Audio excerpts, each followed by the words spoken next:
आज मेरी ज़िंदगी का सबसे हसीन दिन था। ऐसा दिन जिसकी ख्वाहिश हर लड़की करती है। बाकी सब लड़कियों की तरह मैं भी आज बहुत खुश थी। खुशी खुशी मेरी शादी की तमाम रस्म अदा की गई। मगर मुझे एक ज़ोरदार झटका तब लगा जब मेरा पति मुझे शादी की रात अपने घर ले जाने की बजाय एक अस्पताल में ले आया। और तो और वे मुझे अस्पताल की बैक साइड पर बने एक कमरे में लाया और कहने लगा कि आज से हम यहाँ रहेंगे। मैं हैरत से गूंगी हुई बेयकीनी नज़रों से उसे देखने लगी। मैं इससे पूछने लगी कि हम यहाँ क्या लेने आए हैं। हमें तो इस वक्त अपने घर जाना चाहिए था ना। फिर हम यहाँ अपनी शादी की पहली रात ही क्यों आ गए। मेरा पति मेरे सवाल के जवाब देने ही लगा था कि अचानक उसका फ़ोन बजने लगा। वह अपना फ़ोन लिए एक साइड पर चला गया। डर के मारे मैं भी इसके पीछे ही चली आई। मगर जो शब्द मेरे कानों में पड़े उनको सुनते ही मेरी टांगें कांपने लगी। मेरा दिमाग चकराने लगा। मैं बहुत गौर से कान जोड़ कर सुनने लगी। मेरा पति किसी से कह रहा था कि मैं इसे अपने साथ यहाँ अस्पताल ले आया हूँ और मैंने बैक साइड वाला कमरा ले लिया है, इसलिए यहाँ कोई नहीं आएगा और इस तरह हम किसी को भी नज़रों में आए बगैर अपना काम बहुत आसानी से कर सकेंगे। तुम बताओ, तुमने सारा इंतज़ाम कर दिया ना। अपने पति की सारी बातें सुनकर मेरा दिल एकदम घबराहट का शिकार हो गया। मुझे ठंडे ठंडे पसीने आने लगे जबकि मेरा पूरा जिस्म कांपने लगा। इतनी देर में मेरा पति फ़ोन बंद करके पलट आया, मगर मुझे देखते ही वह एकदम घबरा गया और फिर वह जल्दी से अपने माथे से पसीना साफ करते हुए मुझसे पूछने लगा कि तुम यहाँ क्या कर रही हो। इसके इस तरह पूछने से मैं फ़ौरन होश में आई और फिर खुद को कमज़ोर करते हुए धीरे से मुस्कुराई और कहने लगी कि बस ऐसे ही आपके पीछे चली आई। मेरा जवाब सुनते ही मेरा पति मेरे चेहरे को खोजती नजरों से देखने लगा। शायद वह अपने आप को इस बात का यकीन दिला रहा था कि मैंने कुछ सुना तो नहीं, मगर मेरे चेहरे के नॉर्मल अंदाज देखकर वह भी नॉर्मल हो गया और फिर मेरा हाथ थाम कर मुझे अपने साथ कमरे में ले आया। कमरा देखकर मुझे एक और औरत का झटका लगा क्योंकि कमरा बिल्कुल अस्पताल के वार्ड जैसा था, मगर मैं फिर भी खुद पर काबू किए चुपचाप अपने पति के पीछे चलती रही। उसने मुझे पकड़कर बेड पर बैठा दिया और साइड टेबल पर पड़ी ट्रे से मुझे खाना खिलाने लगा। मैं खामोशी से खाना खाने लगी, मगर मेरे दिमाग में कई झगड़े चल रहे थे। मुझे अभी भी अपने पति की थोड़ी देर पहले किसी से फ़ोन पर की गई बातें याद आ रही थी, मगर मैं कुछ भी पूछने की बजाय खामोश रही क्योंकि मुझे अपने पति के अगले प्लान का इंतज़ार था। मुझे खाना खिलाने के बाद वह धीरे से उठकर बाहर चला गया। मैं ऐसे ही चुपचाप बेड पर बैठी रही। तकरीबन 15 मिनट के बाद जब वह दोबारा कमरे में दाखिल हुआ तो उसके हाथ में एक डिब्बा था। वह डिब्बा लिए मेरा पति यूं ही आकर मेरे करीब बेड पर बैठ गया। मेरे पास बैठने के बाद उसने मेरे दोनों हाथ थाम लिए और फिर गहरी मुस्कुराहट चेहरे पर सजाई। मुझे कहने लगा कि तुम मुझे वह देने जा रही हो जिसकी ख्वाहिश मैं पिछले 3 सालों से कर रहा था। मेरे पति का लहजा इस कदर जुनूनी था कि मुझे एकदम इससे खौफ आने लगा। इसकी आंखों की चमक मुझे ठिठकने पर मजबूर कर रही थी। अभी मैं इसके अल्फाज और लहजे पर ही गौर कर रही थी कि अचानक मेरे पति ने इस डिब्बे से जो वह अभी अपने साथ लाया था उसमें से एक इंजेक्शन निकाला और जल्दी से मेरे बाजू पर लगा दिया। इंजेक्शन के लगते ही एकदम मेरा सर चकराने लगा और मेरी आंखों के आगे अंधेरा छाने लगा। मेरे कुछ भी पूछने या कहने से पहले ही मैं होश से बेगानी हो गई, बेड पर लुढ़क गई। सुबह तकरीबन 10 बजे के करीब मेरी आंख खुली और आंख खुलते ही मेरे मुंह से एक चीख निकली क्योंकि मेरा सर बहुत ज़्यादा भारी होने की वजह से बहुत दर्द कर रहा था। मेरा पूरा वजूद टूट रहा था। मैं अजीब सी कश्मकश में गिरफ्तार थी। कुछ देर यूं ही सबको देखते रहने के बाद मैं हिम्मत करते हुए उठने लगी कि एकदम मेरी नज़र अपने जिस्म पर पड़ी तो मेरी जान ही निकल गई। मैं फटी फटी नज़रों से अपना लिबास देखने लगी क्योंकि मैंने रात जो कपड़े पहने थे वे अब मेरे जिस्म पर नहीं थे, बल्कि एक सादा सा सूट मेरे जिस्म के साथ चिपका पड़ा था। ये देखते ही मेरा वजूद कांपने लगा। कई तरह की सोचें मेरे दिमाग में घर करने लगी। मुझे बहुत कुछ गलत होने का एहसास बहुत शिद्दत से होने लगा।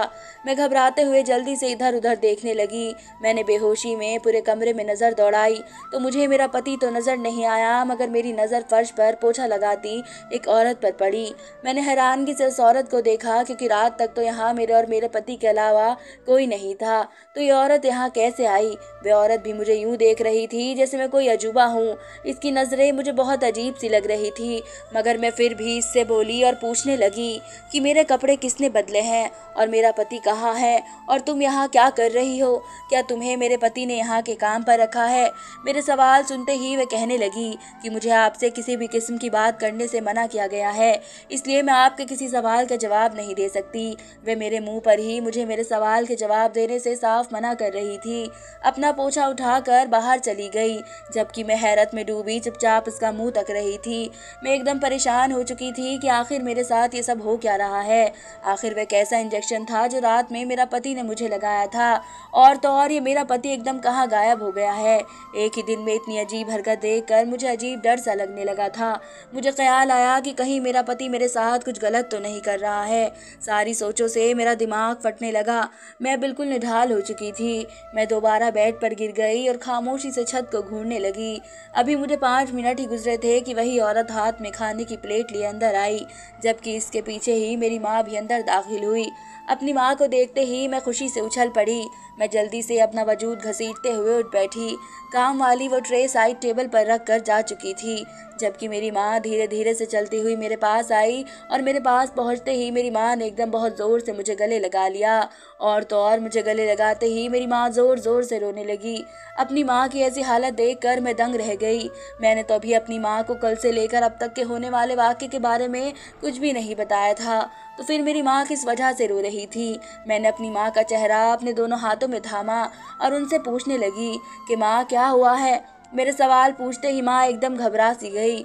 माँ ने जल्दी से अपने आंसू साफ किए और कहने लगी, कुछ नहीं बेटी, बस तुझे विदा करके उदास हो गई थी, इसलिए रहा नहीं गया तो तुझे मिलने आ गई, और फिर तुझे देखते ही मैं अपने दिल पर काबू न रख सकी और बेतहाशा रोने लगी। माँ ने मुझे लंबी चौड़ी बातें सुना दी थी, लेकिन मेरा दिल फिर भी यकीन नहीं कर रहा था। मैं खुद की नज़रों से माँ को देखने लगी, जबकि खुद को यूं तकते पाकर माँ अपने चेहरे पर आया पसीना साफ करने लगी, मगर माँ के हाथों की कपकपाहट साफ दिखाई दे रही थी। माँ का ऐसा रवैया मुझे हैरत में डाल रहा था, क्योंकि कल मुझे विदा करते वक्त तो माँ हद से ज्यादा खुश थी। यहाँ तक कि माँ की आंखों में विदाई के वक्त एक आंसू तक नहीं आया था। मैं माँ से कुछ पूछने लगी थी, एकदम जोर से मेरा पति दरवाजा खोलकर अंदर चला आया। जैसे ही मेरे पति की नजर माँ पर पड़ी तो वह तीखी नजरों से माँ को देखते हुए पूछने लगा कि आप यहाँ सुबह सुबह क्या लेने आई हैं। माँ मेरे पति का सवाल सुनते ही घबराते हुए कांपती आवाज़ में बोली कि बस बेटा अपनी बेटी को देखने चली आई थी। माँ का जवाब सुनते ही आंखों से मेरे पति ने माँ को जाने का ऐसे क्या कहा कि वह फौरन उस बेड से उठ गई और फिर मुझे गले लगा कर कहने लगी कि मैं अब चलती हूँ, 2-4 दिन बाद फिर चक्कर लगाऊंगी। मुझे माँ और अपने पति का रवैया हैरत में डाल रहा था। मुझे समझ नहीं आ रहा था कि आखिर ये दोनों आंखों ही आंखों से क्या बातें कर रहे हैं। कहीं माँ भी मेरे पति के साथ मिलकर मेरे साथ कुछ गलत तो नहीं कर रही है। ऐसे बहुत से सवाल मेरे दिमाग में उलझ कर रह गए थे, क्योंकि मैं खामोश तमाशा बने उन दोनों की कार्यवाही देख रही थी, क्योंकि मुझसे कुछ पूछना तो दूर की बात, किसी ने मुझे बुलाया तक नहीं था। माँ के जाते ही दरवाज़ा बंद करके मेरा पति मेरे पास चला आया। उसने मुझे खाना खिलाया और कुछ मेडिसिन खिलाने लगा। मैंने बहुत से सवाल पूछने चाहे, लेकिन मेरे पति ने मेरी एक ना सुनी, और फिर उन दवाइयों में न जाने कैसा नशा था कि मेरी आंख लग गई। मैं यूं ही गहरी नींद सो रही थी। एक नर्स मेरे कमरे में आई और मुझे उठाने लगी। जैसे ही मेरी आंख खुली तो वो मुस्कुराते हुए मुझसे कहने लगी कि जल्दी से उठ जाएं, सर आते ही होंगे और उनके आने से पहले पहले मुझे आपको तैयार करना है।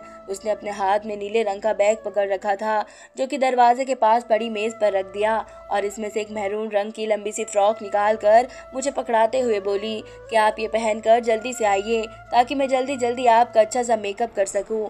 मैं नींद से भरी आंखों को खोलते हुए उसे नासमझी से देखने लगी, तो वह मुझे अच्छे से झंझोड़ कर बोली कि प्लीज़ जल्दी करें, हमारे पास टाइम बहुत कम है। मुझे हैरत के झटके लग रहे थे, क्योंकि एक तो मेरा पति रूम में नहीं था और दूसरा इस लड़की का यहाँ होना और ऐसी बातें करना। मेरा सर चकराने लगा। मैं अपनी जगह पर वैसे ही बुत बनी बैठी रही। वह लड़की ज़बरदस्ती मुझे उठाते हुए वॉशरूम तक लाई और मुझे वह फ्रॉक थमा कर बाथरूम के अंदर धकेल कर दरवाज़ा बंद कर गई। मेरी समझ में कुछ नहीं आ रहा था, न जाने क्या हुए जा रहा था मेरे साथ। सोच सोच कर भी मेरा दिमाग फट रहा था, इसलिए मैं खुद को वक्त के भरोसे छोड़ते हुए इस लड़की की दी गई फ्रॉक पहने बाहर आ गई। मुझे देखते ही वह लड़की मुस्कुराते हुए बोली कि अब जल्दी से आइए, मैं आपको तैयार करूं। मैं इसकी किसी भी बात का जवाब दिए बिना चुपचाप बेड पर जाकर बैठ गई। मेरे बैठते ही वह लड़की झट से इसी नीले बैग्स में से ब्यूटी बॉक्स निकाल कर लाई और फिर जल्दी से जल्दी हाथ चलाते हुए मुझे अच्छे से तैयार करने लगी। जैसे वो मुझे तैयार करके फ्री हुई तो वह मुझे अजीब सी नज़रों से देखते हुए मुस्कुराने लगी, और फिर उसने बड़ा सा शीशा मेरे चेहरे के आगे रख दिया। जैसे ही मेरी नज़र शीशे से होते हुए अपने चेहरे पर पड़ी तो मैं हैरान रह गई। मेरे होठों पर मुस्कुराहट आ गई। मैं वाकई बहुत खूबसूरत लग रही थी और इस लड़की ने बहुत शिद्दत से मुझे तैयार किया था। खुद को निहारते हुए एकदम से मेरा दिल सिकुड़ कर रह गया। मेरे दिमाग में ख्याल आ रहा था कि आखिर मुझे किसके लिए इतना तैयार किया जा रहा है, क्योंकि तैयार तो मैं कल भी हुई थी, मगर मेरा तैयार होना बेफिजूल ही गया था। तो फिर आज दोबारा यूँ मुझे क्यों इतना सजाया जा रहा था? क्या मेरा पति मुझे आज इस रूप में देखना चाहता था या फिर कोई और वजह थी? मैं उन्हीं सोचों में गुम थी कि मुझे खबर ही ना हुई कि वह लड़की अपना बैग उठाए कब की जा चुकी थी। मैं यूं ही खामोशी से बैठ के सिरहाने से टेक लगाए आंखें मूंदे बैठी थी कि तकरीबन रात 8 बजे के करीब मेरा पति कमरे में दाखिल हुआ। उसने आकर मुझे धीरे से हिलाया तो मैं झट से उठ बैठी। मुझे देखते ही वो मुस्कुराने लगा, मेरा सीधा हाथ थाम कर अपने लबों से लगाते हुए कहने लगा, वाकई में उस लड़की ने तुम्हें बहुत प्यारा तैयार किया है। अब तो काम करने में मेरे दोस्तों को वाकई बहुत मजा आएगा। मेरे पति के अल्फाज और इसकी बातों का वह अंदाज मुझे हैरत में डाल चुका था। मैं बेयकीनी से उसकी तरफ देखने लगी। मुझे देखते ही वह एकदम जोर जोर से हंसने लगा। कहने लगा कि तुम्हें मेरी बातों पर ध्यान देने की जरूरत नहीं है, मैं तो बस यूं ही बोल रहा हूँ। तुम चलो जल्दी से खाना खा लो, क्योंकि फिर तुम्हारे जिस्म को बहुत मेहनत भी तो करनी है ना। इतना कहते ही वह खाने की ट्रे मेरे आगे रख मुझे खाना खिलाने लगा। मैं चुपचाप उसकी कही बातों पर गौर करने लगी, जबकि मेरा दिमाग बहुत से सवालात और उलझनों से फटा जा रहा था। मुझे मेरे पति की बातें हैरान और परेशान कर रही थी और फिर इसकी आंखों की चमक देखकर मेरा दिल दुख रहा था। खाना खाने के बीच मेरे पति ने मुझे एक लफ्ज ना कहने दिया, इसलिए जैसे ही खाना खत्म हुआ मैं जल्दी जल्दी बोलने लगी कि मेरा पति फौरन उठकर बाहर चला गया। और जब वह वापस आया तो उसके हाथ में कल वाला ही बॉक्स था जिसमें से उसने मुझे इंजेक्शन निकाल कर लगाया था। आज फिर वही इंजेक्शन देखकर मेरे होश उड़ गए, मेरे हाथ पैर कांपने लगे और मेरे दिल में फौरन ऐसा ख्याल आया कि क्या आज फिर मेरा पति मुझे बेहोश करके बेबस करने वाला है। मैं आज फिर होश और हवास से बेगानी नहीं होना चाहती थी, इसलिए घबराते हुए अपने पति से पूछने लगी कि आपके हाथ में कैसा इंजेक्शन है। मेरा सवाल सुनते ही मेरा पति एकदम घबरा गया, लेकिन फिर अचानक ही हंसते हुए कहने लगा कि ये मेरी कामयाबी की कुंजी है। मेरे पति के जवाब और अंदाज ने मेरी रूह तक को हिला दिया था। मुझे अपने पति से डर लगने लगा था। मैं खुद में हिम्मत करते हुए बोली कि मुझे बेहोश करके आपको क्या मिलेगा। मेरा सवाल सुनते ही मेरा पति हंसते हुए अजीब से लहजे में कहने लगा कि इससे मुझे मेरी मंजिल मिल जाएगी और वह भी बहुत जल्द। इसका जवाब सुनते ही मेरा दिल कांप उठा। मैं अभी कुछ और कहने ही लगी थी कि मेरे पति ने जल्दी से आगे बढ़कर इंजेक्शन मेरे बाजू में इंजेक्ट कर दिया और इस तरह आज फिर मैं होश में ना रही। अगले दिन तकरीबन 12 बजे के करीब जब मेरी आंख खुली तो मैंने देखा कि कल वाली औरत आज भी मेरे रूम में खड़ी थी, मगर आज उसके साथ मेरा पति भी खड़ा था। मेरे पति ने काले रंग की एक पोटली उसे थमाई और कहने लगा कि यह लो तुम्हारी मेहनत की कमाई, मगर खबरदार जो तुमने किसी को भी कुछ भी बताने की कोशिश की, वरना तुम्हारा वह हाल करूंगा कि तुम हमेशा याद रखोगी। मेरे पति की बात सुनते ही वह औरत घबराते हुए कहने लगी कि नहीं डॉक्टर साहब, मैं किसी के आगे अपनी ज़बान नहीं खोलूंगी और आप जैसा कहेंगे मैं वैसा ही करूंगी। उसे इस बात की तसल्ली करने के बाद मेरे पति ने उसे बाहर जाने का इशारा किया और वह फिर आहिस्ता से रूम से बाहर निकल गई, लेकिन बाहर से ताला लगाना भूल गया। मैं चोरी की नज़रों से सब कुछ देख रही थी, मगर एक लफ्ज़ ना बोली। मेरा सारा जिस्म कल की तरह आज भी बहुत ज़्यादा दर्द कर रहा था, जबकि मेरा सर इस कदर भारी हो रहा था कि मुझसे 2 फीट भी बेड से उठा नहीं जा रहा था। और तो और कल की तरह आज भी मेरे जिस्म पर रात वाली मैरून फ्रॉक नहीं बल्कि नीले रंग का सादा सा सूट था। मैं अपने इस कदर बेबस हालत को देखकर रोने लगी। मुझे समझ नहीं आ रहा था आखिर क्या हो रहा है मेरे साथ, क्यों मेरा जिस्म किसी फोड़े की तरह दर्द किए जा रहा है। मैं इन्हीं सोचों में मगन थी कि मेरा पति दरवाज़ा खोलकर अंदर आया। मुझे देखते ही वह बहुत मुस्कुराया, लेकिन मुझे उसकी मुस्कुराहट बिल्कुल जहर लगी, मगर मैं खामोश रही क्योंकि अब मुझे अपने पति का मकसद जानना था। मुझे हैरानी होने लगी हर रात मेरे साथ क्या होता है और हर सुबह मेरा जिस्म इस तरह टूटने लगता है, आखिर चल क्या रहा है। मगर ये सब जानने के लिए मुझे अपनी माँ की मदद की ज़रूरत थी और दूसरा मुझे अपने पति का भरोसा जीतना था। इसलिए मुझे सवालात की बजाय खामोशी से अपने पति की हर बात माननी थी। इसलिए जैसे ही वह मुस्कुराया तो मैं भी मुस्कुरा दी। मुझे वो मुस्कुराता देखकर उसकी मुस्कुराहट और गहरी हो गई। वह धीरे धीरे चलता मेरे पास आया और अपने हाथ में पकड़ी ट्रे मेरे आगे की मुझे खाना खिलाने लगा। मैं भी मुस्कुराते हुए खामोशी से खाना खाने लगी। खाना खत्म होते ही उसने मुझे दवाई दी और दवाई खाते ही मैं गहरी नींद सो गई। आज फिर तकरीबन 6 बजे के करीब कल वाली लड़की आई और मुझे उठाने लगी। आज उसे अपने सामने देखकर मैं हैरान न हुई, क्योंकि मुझे तो पता था कि वह फिर आएगी। इसलिए मैं आराम से उठी और इसका पकड़ाया गया काला कुर्ता पजामा लिया और बाथरूम में चली गई। मैं जैसे ही बाहर निकली इस लड़की ने झटपट मुझे बहुत अच्छा तैयार कर दिया और फिर मेरी अच्छी खासी तारीफ करके वापस चली गई। सुन तो मुझे वाकई बहुत हसीन दिया था ऊपर वाले ने, और ऊपर से ये चमक हुस्न पर चार चांद लगा देती थी। मैं यूं ही खुद को तकते हुए खुश हो रही थी कि मेरा पति कमरे में दाखिल हुआ। उसे देखते ही जहां मेरी मुस्कुराहट थी वहीं उसकी मुस्कुराहट गहरी हो गई थी, मगर मैं जल्द ही खुद को कमज़ोर ना किए बगैर दोबारा मुस्कुराने लगी थी। वह मुस्कुराते हुए मेरे पास आया और फिर उसने हाथ में पकड़ा हुआ वह इंजेक्शन वाला बॉक्स साइड टेबल के दराज में रख दिया। अब वह पूरे तौर पर मेरी तरफ फिदा हो चुका था। मुझे देखते ही उसकी आंखों में चमक सी दौड़ गई।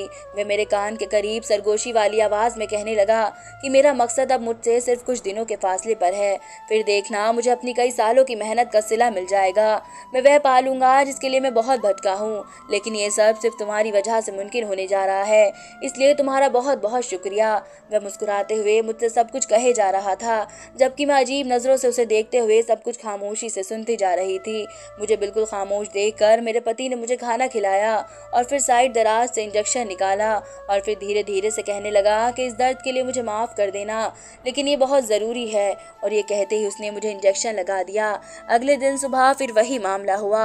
आज फिर वही औरत काली सी पोटली अपने दुपट्टे में छिपाए हमारे कमरे से जा रही थी। मैंने जैसे ही तेज़ आवाज़ दी तो वह मुझे देखते ही जल्दी से बाहर निकल गई, मगर इसके जाते ही माँ अंदर दाखिल हुई। माँ को देखते ही मुझे बहुत हौसला मिला। मैंने माँ को फ़ौरन अपने पास बुलाया और फिर मैं रोते हुए माँ को सब कुछ बताने लगी। मैंने माँ को हर रात मेरे पति का मुझे इंजेक्शन लगाने से लेकर सुबह इस औरत का पोटली लेकर जाने तक, और फिर हर शाम एक लड़की का आकर मुझे तैयार करने से लेकर सुबह उठते ही मेरे जिस्म के एक एक हिस्से के दर्द करने तक मैंने हर चीज़ माँ को बताई। जैसे जैसे मैं माँ को बताती गई माँ के चेहरे का रंग बदलता गया। मेरी बात पूरी होने तक माँ को बाकायदा ठंडे ठंडे पसीने आने लगे थे, और जैसे ही मेरी बात पूरी हुई माँ झट से कहने लगी कि जो कुछ भी तुम्हारे साथ हो रहा है ये सब तुम्हारे भले के लिए है, और ख़बरदार जो तुमने इस सब का जिक्र किसी से भी किया वरना मुझे अपनी माँ कभी मत कहना। माँ की हालत और रवैया देखकर मुझे बहुत सख्त धक्का लगा, क्योंकि मुझे तो लगा था कि माँ मेरा साथ देगी, मुझे इस सब से बचाएगी, मगर माँ ने तो साफ इनकार कर दिया था, और तो और मुझे भी कुछ भी करने से मना कर दिया था। मैं हैरत में डूबी माँ को देखती रही, लेकिन फिर जल्द खुद को कमज़ोर किए बगैर माँ से कहने लगी कि ठीक है माँ, जैसा आप कहेगी मैं वैसा ही करूँगी। माँ को तो यकीन दिलाकर मैंने भेज दिया था, लेकिन अब मुझे और भी ज़्यादा बेचैनी होने लगी थी। अब तो मुझे हर हाल में सब जानना था, इसलिए माँ के जाते ही मैं चुपके से अपने कमरे से निकलकर अस्पताल के अंदर चली आई, और फिर किसी की भी नज़रों में आए बगैर मैंने खामोशी से एक ऐसा इंजेक्शन खरीदा जिसका कोई भी इफेक्ट ना हो। वह इंजेक्शन लिए मैं फटाफट अपने कमरे में वापस चली आई। सारा दिन जैसे रोज़ गुजरता था ऐसे ही गुजरा। आज भी मुझे वैसे ही तैयार किया गया था, और फिर रात को जब खाना खिलाने के बाद मेरे पति ने मुझे इंजेक्शन लगाना चाहा तो मैंने जिद कर ली, मुझे अभी के अभी आइसक्रीम खानी है, इसलिए मुझे आइसक्रीम लाकर दी जाए, वरना मैं किसी कीमत पर इंजेक्शन नहीं लगाऊंगी। मेरी जिद के आगे हार मानते हुए मेरा पति आइसक्रीम लाने के खातिर जैसे ही रूम से बाहर निकला मैंने फ़ौरन से वह इंजेक्शन अपने लाए गए इंजेक्शन के साथ बदल दिया। कुछ देर बाद मेरा पति आइसक्रीम ले आया। मैंने खुशी खुशी आइसक्रीम खाकर इंजेक्शन लगवा लिया और फिर बेहोश होने की एक्टिंग करने लगी। जैसे ही मेरे पति को अंदाज़ा हुआ कि मैं सो चुकी हूँ उसने फ़ौरन ही कुछ लोगों को फ़ोन करके अंदर बुलवा लिया। कुछ ही देर में मेरे आसपास बहुत से लोग जमा होने लगे। इतने लोगों की कदमों की आवाज़ें सुनकर मेरा दिल बंद होने लगा। जब मुझसे बर्दाश्त ना हुआ तो मैंने झट से अपने चेहरे से कपड़ा हटाया, लेकिन कपड़ा हटाते ही सामने का मंजर देखकर मेरी ज़ोरदार चीख पूरे कमरे में गूंज उठी, क्योंकि मैंने देखा मेरा नाम रूपल है, मेरी उम्र 21 साल है, मैंने बीए तक पढ़ाई की है। मैं 8 साल की थी जब मेरे बाबा का देहांत हो गया था। माँ मुझे लेकर अपने भाई के यहाँ चली गई। मेरे मामा और मामी बहुत अच्छे थे, उन्होंने हमें बहुत मोहब्बत से अपने घर में जगह दी। मेरे मामा की भी 2 बेटियाँ थीं, लेकिन मामा और मामी ने कभी मुझ में और उनमें फ़र्क नहीं किया था। मुझे पढ़ाया लिखाया और मेरी बहुत अच्छी परवरिश भी की। एक दिन अचानक मेरी तबीयत बहुत ज़्यादा ख़राब हो गई तो माँ और मामा मुझे अपने फैमिली डॉक्टर के पास ले गए, मगर न जाने मुझे ऐसी क्या बीमारी थी कि डॉक्टर ने भी जवाब दे दिया। तो मजबूरन वह लोग मुझे एक बड़े से अस्पताल में ले आए। वहाँ पर मेरा इलाज शुरू हो गया। चंद दिनों में ठीक हो गई, मगर वहाँ के सीनियर डॉक्टर को मैं पसंद आ गई और उसने माँ से मेरा हाथ मांग लिया। मामा तो इस फैसले के खिलाफ थे, मगर माँ ने हाँ कह दी और फिर 2 दिन के अंदर अंदर मेरी शादी हो गई। मामा माँ से नाराज़गी का इजहार करते हुए मेरी शादी में तो शामिल हुए, मगर मुझसे मिलने आने के लिए उन्होंने साफ इनकार कर दिया। अपनी शादी के दिन बाकी लड़कियों की तरह मैं भी खुश थी, मगर जैसे ही मेरा पति मुझे अपने घर ले जाने के बजाय अस्पताल ही के बैक साइड पर बने एक कमरे में ले आया तो मुझे कुछ गलत होने का एहसास होने लगा, और फिर आहिस्ता आहिस्ता ऐसे बहुत से वाक़यात हुए कि मुझे अपने पति पर शक होने लगा और फिर सच जानने के खातिर मैंने एक दिन अपना इंजेक्शन बदल दिया। जैसे ही मैंने अपने आसपास बहुत हलचल होते देखी तो मैंने एकदम अपने चेहरे से कपड़ा हटा दिया, लेकिन कपड़ा हटाते ही सामने का मंजर देखकर मेरी जोरदार चीख पूरे कमरे में गूंज उठी, क्योंकि मैंने देखा कि पूरे कमरे में मशीनें पड़ी हुई थी और मेरे बेड के दोनों तरफ 2 नर्स मास्क पहने मेरे ऊपर झुकने को तैयार थी, जबकि मेरा पति भी मास्क पहने हाथ में ब्लेड पकड़े मेरी तरफ बढ़ रहा था। उन सबको देखकर मेरे रोंगटे खड़े हो गए। मुझे लगा कि शायद ये लोग मेरे जिस्मानी हिस्से काट कर बेचने वाले हो, इसलिए मैं डरते हुए एकदम चीख मार कर उठ बैठी। मुझे उठते देख सब हैरत से एक दूसरे को देखने लगे और फिर मेरे पति ने सबको बाहर जाने का इशारा किया। जैसे ही सब लोग बाहर गए, मेरा पति मेरे पास बेड पर बैठकर मेरे दोनों हाथ थाम कर मुझे देखने लगा, जबकि मेरा पूरा वजूद भी काँप रहा था। मैं नफरत की नज़रों से अपने पति को देखने लगी तो वह मेरी हालत समझते हुए कहने लगा कि मुझसे डरो मत, मैं तुम्हारा भला चाहने वाला हूँ और अब मैं जो भी कहने जा रहा हूँ इस पर यकीन करना। और फिर वह धीरे धीरे सच मेरे सामने लाने लगा, जिसने मुझे शर्मिंदगी की कगार पर खड़ा कर दिया था और साथ ही साथ मुझे अपनी किस्मत पर भी गुरूर होने लगा, क्योंकि जो सामने बैठा इंसान था वो मेरी किस्मत में लिखा था। मेरा पति कहने लगा कि मैंने अभी अपनी डिग्री पूरी की ही थी कि मेरे घर वाले मुझ पर शादी का दबाव डालने लगे, मगर मुझे अभी शादी नहीं करनी थी क्योंकि मुझे लड़कियों में किसी किस्म की कोई दिलचस्पी नहीं थी। इसलिए मैंने अपनी हाउस जॉब शुरू कर दी। एक दिन मैं यूं ही बैठा फेसबुक पर स्क्रॉल कर रहा था कि एक तस्वीर मेरे सामने आई और फिर मैं ताउम्र इस तस्वीर का दीवाना हो गया। मैंने जल्दी से वह आईडी खोलकर उस लड़की के रहने का पता करना चाहा तो पता चला कि वह दुबई की रहने वाली है। मैंने ठान ली थी कि शादी करूंगा तो सिर्फ इसी लड़की से, इसलिए मैं कुछ ही दिनों में दुबई पहुंच गया। वहां जाकर मैंने उस लड़की को बहुत ज़्यादा तलाश किया, मगर वह मुझे कहीं ना मिली, इसलिए मैं पूरी तरह मायूस होकर वापस आ गया। मेरे घर वालों ने दोबारा मुझ पर शादी का दबाव डाला, लेकिन मैंने साफ इनकार कर दिया और फिर मैंने एक प्राइवेट हॉस्पिटल में सीनियर डॉक्टर की हैसियत से जॉब शुरू कर दी। एक दिन किस्मत मुझ पर यूं मेहरबान हुई कि अचानक वही लड़की मेरी ही पेशेंट बनकर अपने मामा और मामी के साथ मेरे हॉस्पिटल में आ गई। मैंने जब अच्छे से जांच पड़ताल की तो पता चला कि वह लड़की शुरू से कानपुर की ही है, इसने अपनी आईडी पर गलत पता लिखा था। फिर जब मैंने उस लड़की की रिपोर्ट देखी तो मुझे बहुत दुख हुआ, क्योंकि उसे कैंसर था और ये कैंसर इसकी किडनीज को भी इन्फेक्ट कर गया और अब धीरे धीरे फैलते फैलते इसकी हड्डियों को भी जहरीला कर रहा था। इसे हर वक्त अंडर एब्जॉर्प्शन रखने और बहुत ज़्यादा केयर की ज़रूरत थी।